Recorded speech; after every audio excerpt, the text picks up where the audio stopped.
Today on Treasure Hunting America, we'll travel to the hills above Lake Havasu City, Arizona, to prospect for gold and meteorites with Sue Salim. When you dig up a nugget, you're the first person to bring it out of the ground. You're the first person to see it and touch it. When you find something that's been lying there on the ground for 20,000 years and you're the first person to pick it up and you realize you're holding a piece of outer space, that's just pretty cool. We'll also visit with Jerry Markinson, who hunts for treasure along Lake Havasu for what the vacation crowd left behind. Lake Havasu is a very popular area. On weekends during the summer, people come down in their boats and they tend to lose things. All coming up on Treasure Hunting America.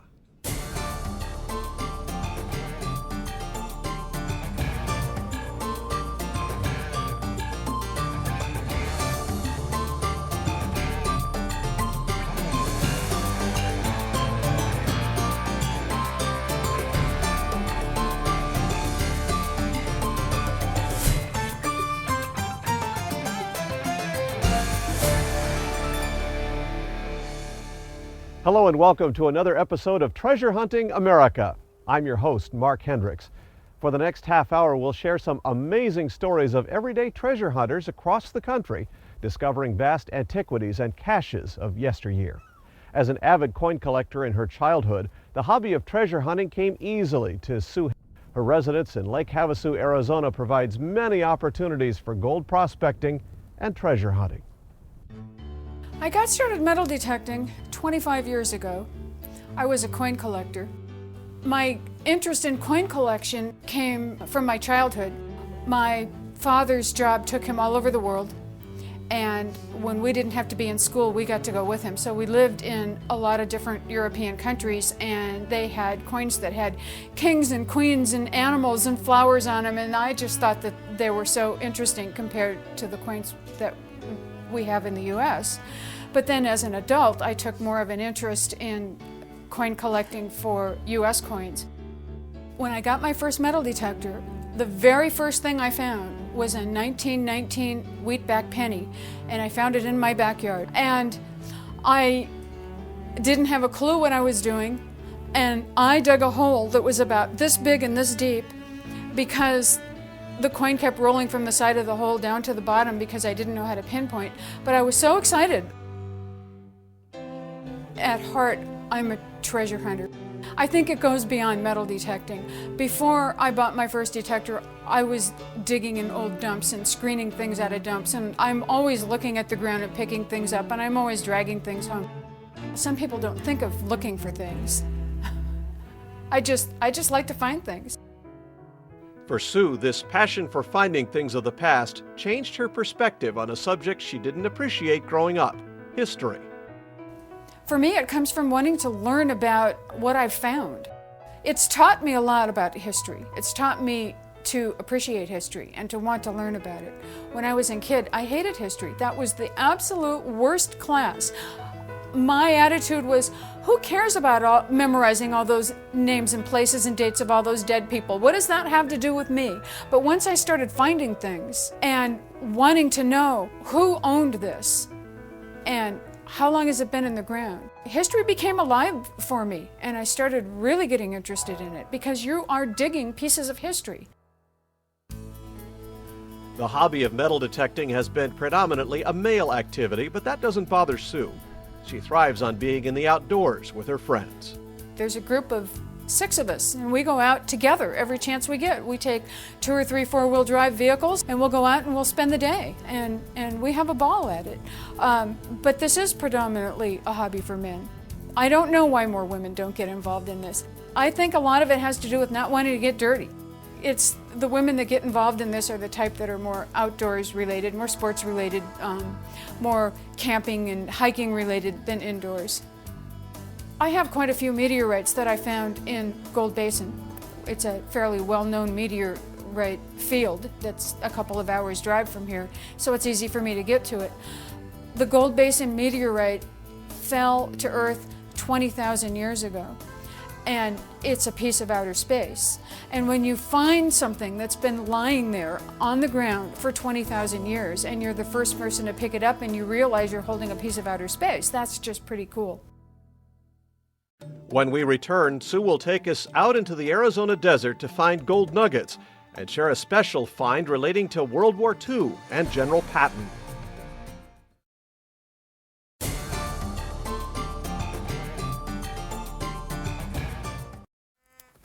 Today we're hunting in a location that is just outside Lake Havasu City. We're in an area that the locals call the Red Hills, and in the history books it's called the Chemehuevi Placers. Gold has been found here for at least the last 150 years. The soldiers from Fort Mojave were here in 1842 digging gold. They came in on burros. During the Depression era, the old-timers came here and mined for gold because they couldn't make a living doing anything else. My focus for research has changed since I moved to Arizona. Lake Havasu City was founded in 1964, so we don't have anything old here. We don't have old buildings and old parks and schools and old picnic grounds where I can go and find old coins. But we have gold. And all around us, we live in an area where you can go hunt for gold nuggets. And we have the lake. And so in the wintertime, I'm out hunting for gold nuggets. In the summertime, when it's too hot to be out in the desert, I'm down at the lake looking for jewelry and money and anything people have lost. Nugget hunting is my favorite aspect of metal detecting because there's so much of it here. When I lived in Northern California, there was more history and I spent a lot of time digging up old silver coins. But then I got bit by the gold bug. When I first started finding gold was when whites came out with their first gold detectors, the Goldmaster II, and I was fortunate to live close enough to the Sierra Nevada mountain range that I could go up there on the weekends and hunt for gold, and once I started finding gold, that was just real special.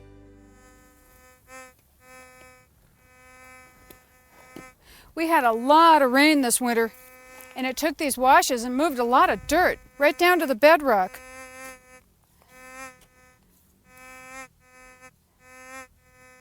I'm getting a faint signal right here.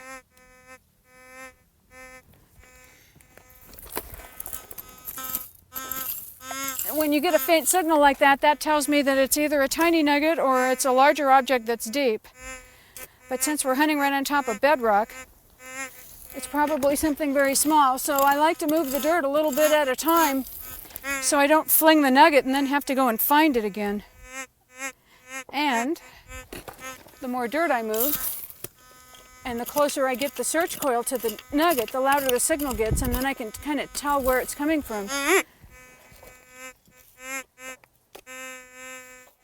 Sometimes when they're that small, and you're working in an awkward area, it's kind of hard to tell exactly where the signal's coming from.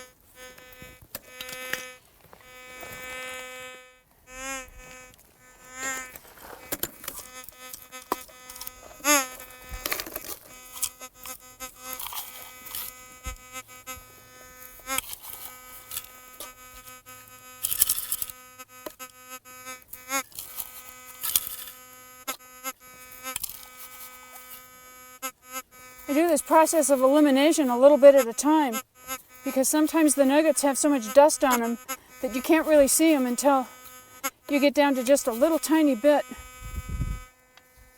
Okay, there it is. This is pretty typical of the stuff that we find up here, about the size of a grain of rice and smaller. It's fun finding these little pickers. This area is loaded with them. So I carry a little container with me, and when I find one, it goes in the container, and then I'm off for the next one. In Havasu, we have a local prospecting club called the Havasu Gold Seekers. We have 8 square miles of claims, and there's 350 families that belong to the club.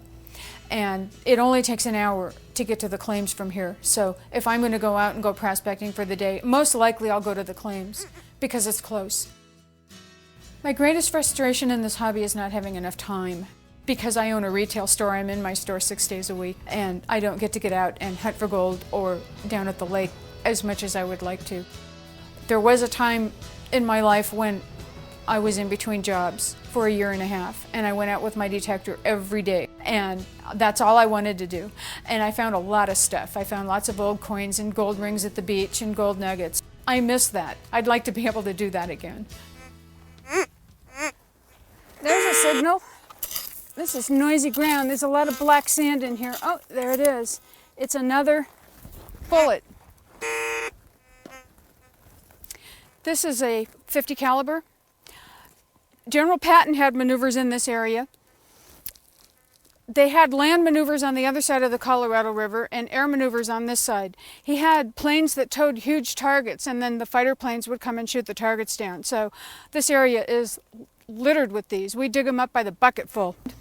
This is a quartz rock that has gold laced in it. I found this in the Sierra Mountain Range, climbing a rock pile where they were doing the hydraulic monitoring, washing the mountainside away, and I was walking around on the rock piles and found this rock, and it just overloaded the signal on my metal detector. I don't know how much gold is in it. It's mostly clinging on the outside of one side and penetrating through about 1/2 inch. So it is connected. I don't know how much gold is in it. I don't care how much gold is in it. It's just, that was so much fun to find. And this one, I had cut into slabs, and I have about 20 of these slabs, and each one of these is laced with gold. Someday I'm going to have these made into cabochons, and I'll make some jewelry out of them. But this was probably my most impressive rock. When we return, Sue Salih will show us her most special find, and we'll also meet Jerry Markinson, who has just been hunting for 2 years and had incredible luck finding gold nuggets and jewelry.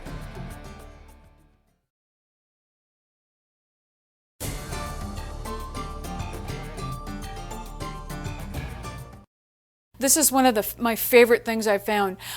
This is an old branding iron that goes back to the time period between the 1880s and the 1920s. And the reason it means so much to me is I know who owned it, and I know how it was used, and I have pictures in a history book that tell me who owned it. It belonged to a man named Franklin Gilbert, and he had a lumber mill and teams of oxen, and when he wasn't using the oxen to drag the big logs out of the forest, he was turning them loose to forage for food, and there were several lumber mills in the area, and each lumber mill owner had their own brand and their own team of oxen, and that's how it was used. My husband and I met through this hobby. We were both teaching classes independently, so we started combining the classes we were teaching. And so when people ask me what's the best thing I've ever found with my metal detector, I have to say my husband. I want to see people have as much fun as I do. I want to see them be as successful at it as I am. And I'm always helping people and answering their questions. You can read an instruction manual and it will tell you what the knobs on the detector are for and why they work the way they do. The people that take our class walk away with more confidence. Plus, I have watched dozens of people dig their first nugget when I've been teaching these classes. And it's like they get this huge grin on their face. It's like watching your child walk for the first time. There's a difference between what you do and who you are, and this is who I am. It's what I do, but it's also who I am. Like if someone says to you, what do? You think about your job, but that's not really who you are. But this is what I am. Jerry got started only 2 years ago, gold prospecting and treasure hunting on the shores of Lake Havasu in Arizona. And now that the treasure bug has bitten her, she's in it for life. I got started in metal detecting when I moved out here to Arizona 3 years ago. I actually came to this shop that I'm sitting in now, Venture West, and talked to the owner, Sue, about getting some maps and things for the area for finding rocks and minerals. But then as I looked around and saw the metal detectors, I started talking to the owner and people that were coming in and out of the store, and it piqued my interest. So I tried it out with borrowing somebody's metal detector a couple times, and I liked it. And I have myself a metal detector, and I'm going to it. I love it. What intrigued me about metal detecting was the fact that I could find something that's maybe been gone for a very long time, that somebody lost maybe back in the 40s, 50s, even the 1800s. I'd love to be able to find something that old. I haven't yet, but I'm still working on it.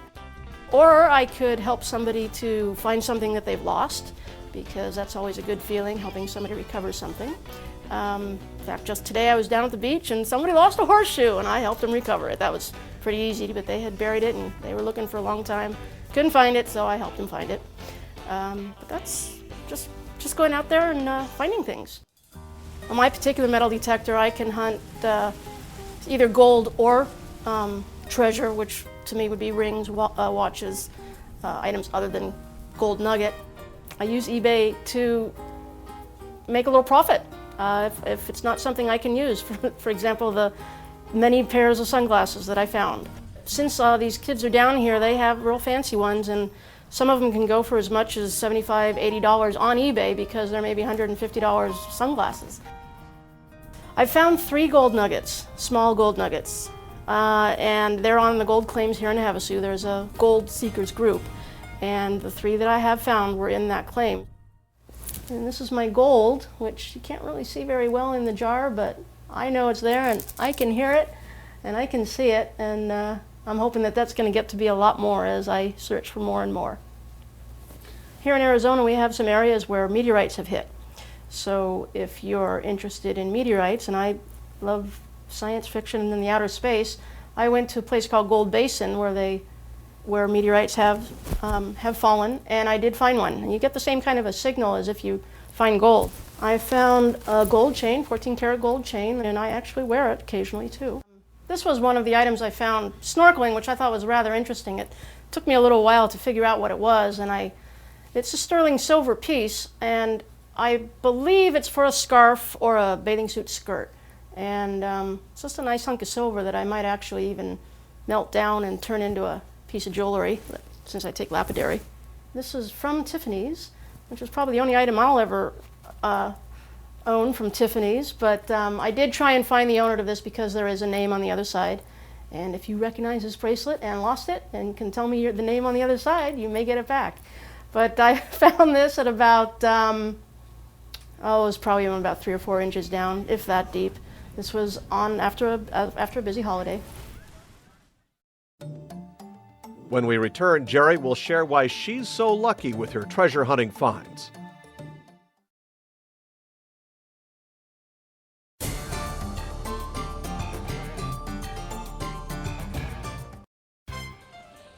Lake Havasu City is a fairly young community. In the 1800s, gold miners hunted the hills, and in 1930, Parker Dam was built on this section of the Colorado River, providing a beautiful area for recreation. But it wasn't until 1971 that Robert McCullough bought the London Bridge from the City of London. The bridge was dismantled and shipped thousands of miles to the arid desert location along the Colorado River. Once the bridge was rebuilt, it attracted tourists from around the country. Since then, the area has become a very popular destination for boating and having fun in the sun. It's here that Jerry Markinson takes advantage of this tourism traffic to hunt treasure. On weekends during the summer, people come down in their boats. They'll pull up, especially on the 3-day weekends, they'll pull up, a lot of the kids, college kids, will come up in daddy's boats, the expensive boats, and they're maybe wearing their expensive sunglasses and jewelry, and they tend to lose things like that. And so I'll follow up the next day after they've all left, or maybe sometimes in the evenings, and try and find some of those things. And if it's not something that I return to the people, because if it's a valuable item, I'll check the local paper for a day or two. And if not, I might just put it up on eBay. Well, here I am on the beach of Lake Havasu City, and it's a very busy Memorial Day weekend. This is one of the busiest holidays of the year here, and I'm getting a little bit of head start doing some metal detecting, looking for things. Usually kids come down here with daddy's boat and they tend to lose a lot of things, so doing my best to pick some of that up. We got a little signal here.